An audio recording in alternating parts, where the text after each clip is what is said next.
Good morning વિદ્યાર્થી મિત્રો. આપણે આજે ધોરણ 8માં અંગ્રેજીમાં યુનિટ 1ની અંદર આપણે હવે ગ્રામરનો કેટલોક ભાગ આપણે સમજવાના છે, જે તમને આની અંદરથી મહત્ત્વની બાબતો આવે છે, તો એને આપણે આજે સમજીએ. જેમાં કેન, કુડ, મે, માઇટ વિશે આપણે શીખવાના છીએ. કેનનો ઉપયોગ ક્યારે કરવામાં આવે છે, મેનો ઉપયોગ ક્યારે કરવામાં આવે છે અને માઇટનો ઉપયોગ ક્યારે કરવામાં આવે છે, એનો અર્થ શું થાય છે, તો એ બધી બાબતોને આપણે શીખવાના છે. જેને આપણે વાત કરીએ તો આ બધા જ જે છે એ કેન, કુડ, મે, માઇટ, તો આનો ઉપયોગ આપણે જે છે કે કઈ કઈ જગ્યાએ કરીએ છીએ તો એને આપણે સમજશું. એની સાથે સાથે આને મોડલ વર્બ કહેવાય, એટલે કે એક સહાયકારી ક્રિયાપદો તરીકે એને ઓળખવામાં આવે છે, કેન, કુડ, મે, માઇટ. તો આપણે આની અંદર આજે આપણે જોઈશું તો મહત્ત્વની બાબતો કઈ કઈ છે. તો એની અંદર મહત્ત્વની બાબત તો આ વાત કરીએ તો કેન એ કેવું છે, એક સહાયકારી ક્રિયાપદ છે. તો એનો ઉપયોગ ક્યાં ક્યાં થાય છે, તો એનો ઉપયોગ કોઈક કાર્ય કરવા માટેનું કૌશલ્ય, આવડત કે શક્તિ ધરાવે છે તેવું દર્શાવવા માટે આ કેનનો ઉપયોગ થાય છે. અને કેનનો ઉપયોગ આપણે જે છે એની અંદર કરવા માટે ક્રિયાપદનો પણ ઉપયોગ થાય છે. અને એ પૂર્વે કેન લખવામાં આવે છે, એટલે પહેલાં શું આવશે, કેન. કેન પછી શું આવશે, ક્રિયાપદ. ક્રિયાપદનું મૂળ રૂપ જે આવશે. મૂળ રૂપ એટલે આપણે એક્ઝામ્પલ તરીકે આપણે લઈએ તો મેક, ફ્લાય, આવા બધા જે છે એને શું કહેવાય છે, આ ક્રિયાપદો કહેવાય છે. તો એવા ક્રિયાપદો આપણે આની અંદર સમજવાના છે. ચાલો તો આપણે એને જોઈએ અને સમજીએ અને શું કહેવા માગે છે. તો આપણે આની અંદર વાત કરી કે કેનનો ઉપયોગ એટલે કેનનો અર્થ આપણે જે છે કૌશલ્ય, આવડત અને શક્તિ ધરાવે છે એવું દર્શાવવા માટે થાય. આઈ કેન સ્પીક ઇંગ્લિશ, હું અંગ્રેજી બોલી શકું છું. તો એની અંદર શું છે, મારે આવડત છે, કે આવડતના કારણે જ આપણે જે છે કે અંગ્રેજી બોલી શકીએ છીએ. પછી આઈ કેન પ્લે ક્રિકેટ, તો હું ક્રિકેટ રમી શકું છું. તો એની અંદર પણ મારી શું જોવા મળે છે, કૌશલ્ય અને આવડત જોવા મળે છે. તો આવા જ્યારે પણ વાક્યનો ઉપયોગ થાય ત્યારે આપણે કેનનો ઉપયોગ કરી શકીએ છીએ. આપણે ઉદાહરણની અંદર જોઈએ તો એની અંદર આપણે જોઈએ છીએ તો સૌપ્રથમ વિજય કેન સ્પીક. જો કેન પછી શું આપેલું છે તો તમે જોઈ શકો છો કે સ્પીક. તો કેન પછી ક્રિયાપદનું મૂળ રૂપ આવ્યું. તો વિજય કેન સ્પીક ડિફરન્ટ લેંગ્વેજ. વિજય અલગ અલગ ભાષામાં બોલી શકે છે. તો વિજય પાસે જે છે કે એ અલગ અલગ ભાષામાં બોલવાની આવડત છે, તો એના કારણે એ બોલી શકે છે.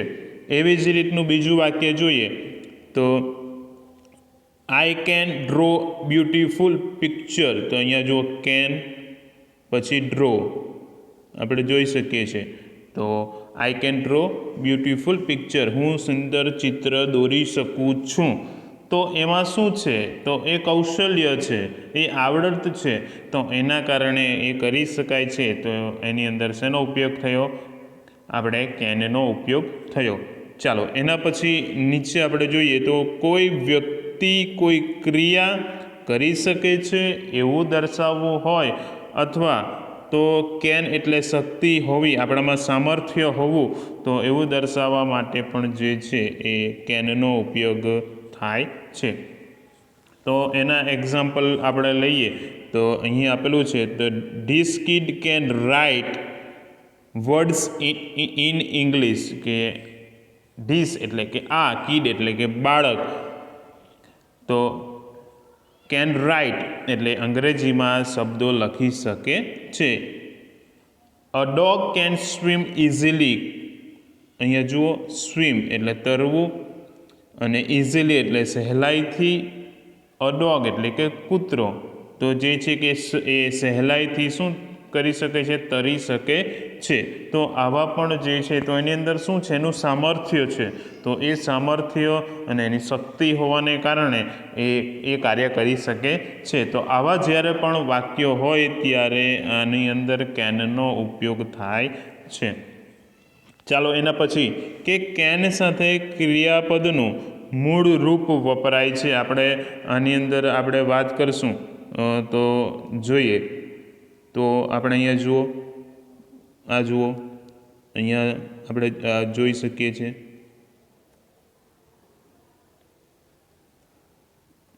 આપણે આની અંદર આપણે જોઈ શકીએ છીએ કે ડ્રો, આમાં સ્પીક, આમાં રાઇટ, અહીં સ્વિમ, મેક, પ્રિપેર.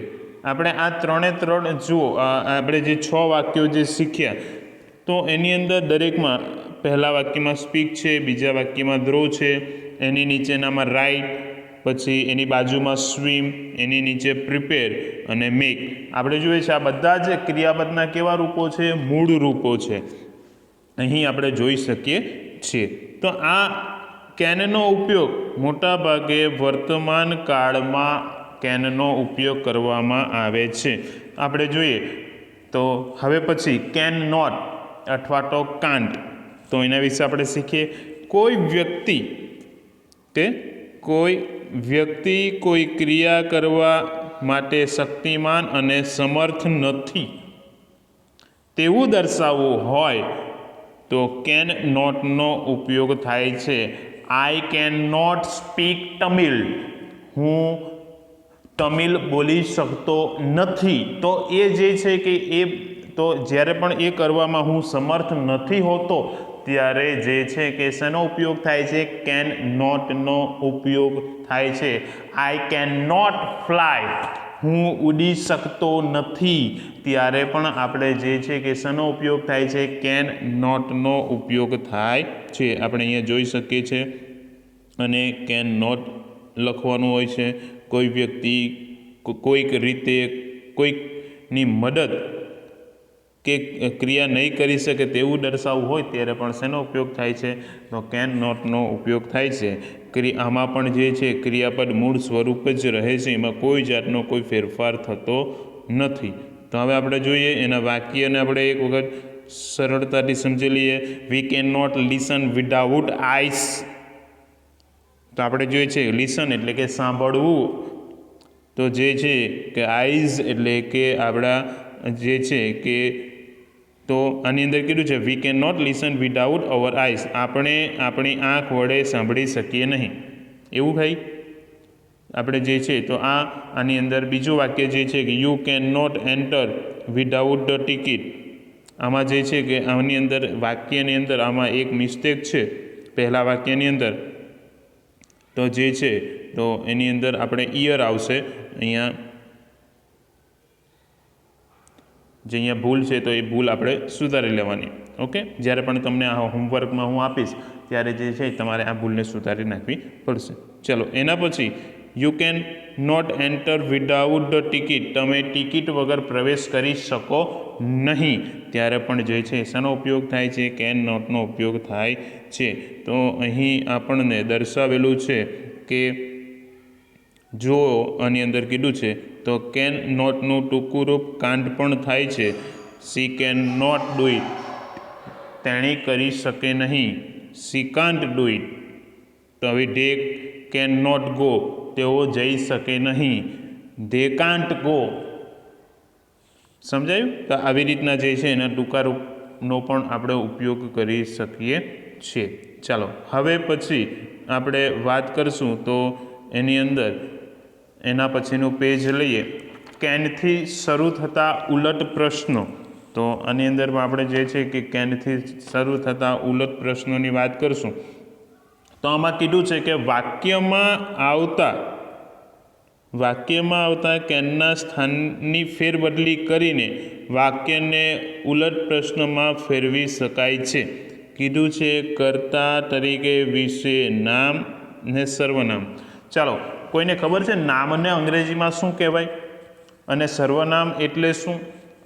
તો આપણે સૌપ્રથમ તો એના વિશે સમજીએ કે ભાઈ નામ શું છે. નામ એટલે એને અંગ્રેજીમાં કહેવાય નાઉન. જેવા કે રાજ, રિયા,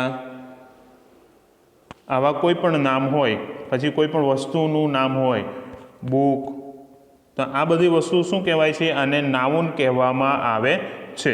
સમજાયું? હવે પ્રોનાઉન, તો પ્રોનાઉન કોને કહેવાય છે? તો આપણે પ્રોનાઉનની વાત કરીશું તો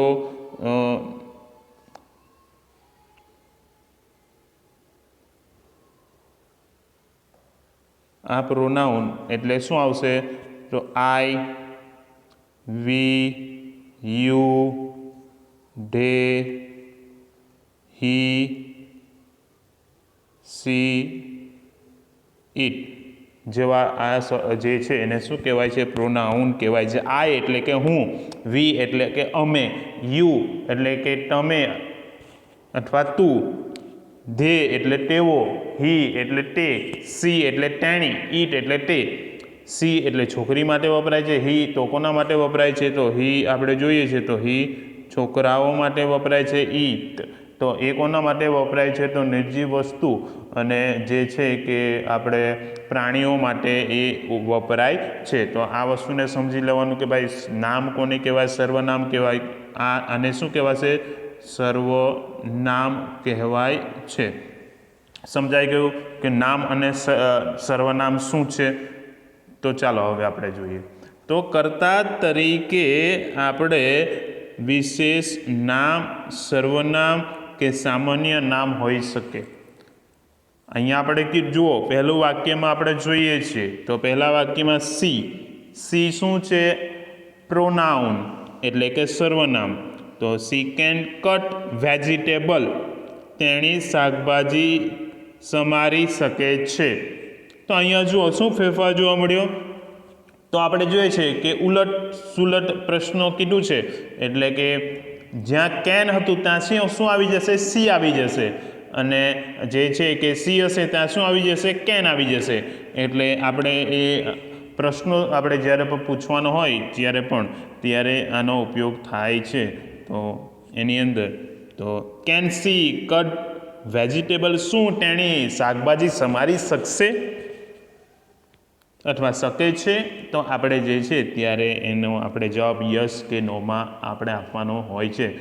તો ધારો કે કાપી શકે તો યસ સી કેન, પછી જો ન કાપી શકે તો નો સી કાન્ટ. તો આપણે એવી રીતના પણ આપણે એનો જવાબ આપી શકીએ છીએ. ચાલો એવું જ બીજું વાક્યને જોઈએ. એમાં તમને યસ, સી કેન ને શું આવશે એને પણ આપણે સમજીએ એટલે આપણને સમજવામાં થોડીક સરળતા રહે. તો એની અંદર વિરાટ કેન રીડ ઇંગ્લિશ લેંગ્વેજ. વિરાટ અંગ્રેજી ભાષા વાંચી શકે છે. તો આને આપણે જે છે તો એને જ્યારે પણ પ્રશ્નાર્થ બનશે એટલે શું થશે કે વિરાટની જગ્યાએ શું થશે? કેન આવશે. અને વિરાટની જે કેનની જગ્યાએ શું જશે? વિરાટ જશે. એટલે કેન વિરાટ રીડ લેંગ્વેજ, શું વિરાટ અંગ્રેજી ભાષા વાંચી શકે છે? તો આપણે એનો જવાબ યસ અને નોમાં આપવાનો હોય ટૂંકમાં. તો આપણે કેવી રીતે આપશું? તો અહીંયા જુઓ તમે, વિરાટ, તો વિરાટ કોણ છે? છોકરો છે. તો છોકરા માટે પ્રોનાઉનમાં શું યુઝ થાય છે? હી. તો આપણે હકારમાં જવાબ દેવાનો છે. તો હકારની અંદર આપણે પહેલાં શું કહીશું? તો આપણે જોશું કે એની અંદર તો યસ, વિરાટ છોકરો છે એટલે શું આવશે? Yes he can. હા, તે કરી શકે છે અથવા તે વાંચી શકે છે. ટૂંકમાં આપણે જવાબ દીધો છે એટલા માટે. પછી નો હી કાન્ટ. ના, તે વાંચી શકતો નથી. ટૂંકમાં જવાબ આપી દીધો. તો આવી રીતના પણ એના જવાબ આપણને આવડવા જોઈએ. ઓકે, ચાલો હવે એના પછીની નીચેની બાબતોને આપણે સમજીએ કે કેનથી શરૂ થતી ઉલટ પ્રશ્નોને ટૂંકા જવાબ યસ અને નોમાં આપી શકાય છે. યસ અને નો પછી હંમેશા સર્વનામનો ઉપયોગ થાય છે. અહીંયા કીધું ને કે સર્વનામ યસ અને નો પછી આપણે તો ઉપયોગ કર્યો, પહેલાંમાં પણ જોયું કે yes she can, no she can't, yes he can, no he can't. તો યસ અને નો પછી શું આવી શકે છે? એ તો ત્યાં સર્વનામ એટલે કે પ્રોનાઉનનો ઉપયોગ થાય છે. તો હવે આપણે જોઈએ કે ભાઈ કયા કયા સર્વનામ છે. આપણે હમણાં જ મેં તમને કીધું I, we, you, they, he, she, it, આ બધા જે છે એ શું કહેવાય છે? એ પ્રોનાઉન એટલે કે સર્વનામ કહેવાય છે. અહીં આપણે જોશું તો એની અંદર આપણે પહેલા વાક્યમાં જોઈશું કે can Ramesh climb the tree? શું રમેશ ઝાડ ઉપર ચડી શકે છે? તો એની અંદર આપણે જોઈએ છે તો શું થશે? રમેશ કોણ છે? છોકરો છે. તો છોકરો હોય તો અહીંયા શું આવ્યું આપણે જોઈએ? હી ઉપયોગ થયો, હી કેન, હા તે ચડી શકે છે, ટૂંકમાં જવાબ દીધો છે. પછી નો હી કાન્ટ અથવા હી કેન નોટ, તમે બેમાંથી કોઈ પણ વસ્તુનો ઉપયોગ કરી શકો છો. તો ના તે ચડી શકતો નથી. તો આવી જ રીતના આપણે જે છે કે બીજું વાક્ય આપણે જોઈએ જેની અંદર કીધું છે કે can Sheetal answer this question? શું શીતલ આ પ્રશ્નનો જવાબ આપી શકશે? તો અહીં આપણે જોવાનું કે શીતલ કોણ છે? છોકરી છે. તો એના માટે શું વપરાય? સી. તો she can, yes she can, no she can't, હા તે આપી શકે છે, ના તે આપી શકતી નથી. તો એવી રીતના એ ઉપયોગ થાય છે. ચાલો એના પછી કેનને હજુ આપણે થોડું ઊંડાણપૂર્વક શીખીએ. આજે આ છેલ્લો થોડુંક સમજી લે, બાકીનું આપણે જે છે હવે પછીના લેક્ચરમાં શીખવાના છે. એટલે આ જે 2 પેજ છે એ 2 પેજ તમને હું હોમવર્કમાં મોકલીશ અને એ વસ્તુને તમારે લખી લેવાની છે. કારણ કે આ રૂલ્સ એન્ડ રેગ્યુલેશન એ ગ્રામરના હોય છે જે તમને આગળ જતાં ખૂબ જ ઉપયોગી થશે. સમજાયું? એટલે તમારે આ બધી વસ્તુને તમારે તમારી અંગ્રેજીની નોટમાં લખી દેવાનું રહેશે. અને જે છે ઘણી વખત યુટ્યુબની અંદર તમે જ્યારે પણ તમે ચેનલ ખોલો છો તે સમય દરમિયાન આપણો વિડીયો જોતા હોય તો ઘણી વખત બ્લર થતું હોય અથવા ઝાંખું દેખાતું હોય. તો તે સમય દરમિયાન જે છે કે તમે ત્યાં 3 તબક્કા હશે અને ત્યાં એની ક્લિયરિટી આપેલી હશે કે એમાં 144, 240, એવી રીતના આપણે 360, તો એવી રીતના અલગ અલગ બધી આપેલી હશે અને તમે ત્યાં તમારે 720p એટલે 720 પિક્સલ વાળું તમારે સિલેક્ટ કરવાનું. એટલે તમારી જે છે કે એની વિડીયોની ક્લિયરિટી ખૂબ જ સારી આવી જશે અને તમને ખૂબ સારી રીતે એની અંદરનું વસ્તુ દેખાશે. ચાલો તો આપણે આની અંદર જોઈએ તો કોઈ કાર્યની પરવાનગી માંગવા માટે પણ જે કેનનો ઉપયોગ થાય છે. તમે સ્કૂલમાં હો તો ઘણી વખત ખબર છે તમે પરમિશન માંગતા હોય, can I come in ma'am, can I go to playground? તો આવી રીતના જે છે કે આપણા ઘણા બધા આવા જે પરમિશન માટે, પરવાનગી માટે આપણે શબ્દોનો ઉપયોગ કરતા હોય. જ્યારે પરમિશન માંગવી હોય ત્યારે કેનનો પણ ઉપયોગ થાય છે. અહીં આપણે જોઈએ તો can I go out madam? Madam હું બહાર જઈ શકું? એવી જ રીતના can I come home with you? શું હું તમારી સાથે ઘરે આવી શકું? પછી અહીંયા આપણે જોઈએ કે can I ask you question friend? મિત્ર હું તમને પ્રશ્ન પૂછી શકું? તો આવું હોય ત્યારે આપણે જે છે કે શાનો ઉપયોગ કરીએ છીએ? કેનનો ઉપયોગ કરીએ છીએ. આ કુડ વિશે આપણે કાલે શીખવાના છે પણ એની કઈ કઈ બાબતો એની મહત્ત્વની છે તેને આપણે જોઈ લઈએ. કોઈ વ્યક્તિ ભૂતકાળમાં કોઈ ક્રિયા કરી શક્યો તેવું દર્શાવવું હોય ત્યારે મુખ્ય ક્રિયાપદની આગળ કુડનો ઉપયોગ થાય છે. અને કુડ એ પણ એક શું છે? મોડલ વર્બ એટલે કે એક સહાયકારક ક્રિયાપદ છે. તેના પછી ક્રિયાપદનું શું આવે? મૂળ રૂપ જ આવે છે. એટલે વુડ પ્લસ વર્બ પ્લસ મૂળ રૂપ એટલે કે એનું મૂળ રૂપ આનું અંદર આવે છે. એ ભૂતકાળમાં ઉપયોગ થાય છે. અને વર્તમાન કાળના જ્યારે પણ વાક્યો હોય ત્યારે શેનો ઉપયોગ થાય છે? કેનનો ઉપયોગ થાય છે. અને ભૂતકાળના વાક્યો હોય ત્યારે શેનો ઉપયોગ થાય છે? કુડનો ઉપયોગ થાય છે. આટલી વસ્તુને આપણે સમજી લેવાની. આપણે આ વસ્તુને સમજીને આપણે એના પછી આપણે મે અને માઇટ વિશે શીખી લીધા પછી આપણે જે છે કે વાક્યોને પછી સમજવાના છીએ. એટલે આ વસ્તુની તૈયારી કરવી ખૂબ જરૂરી છે. એટલે દરેક વિદ્યાર્થીઓ આની તૈયારી કરજો. જય હિન્દ.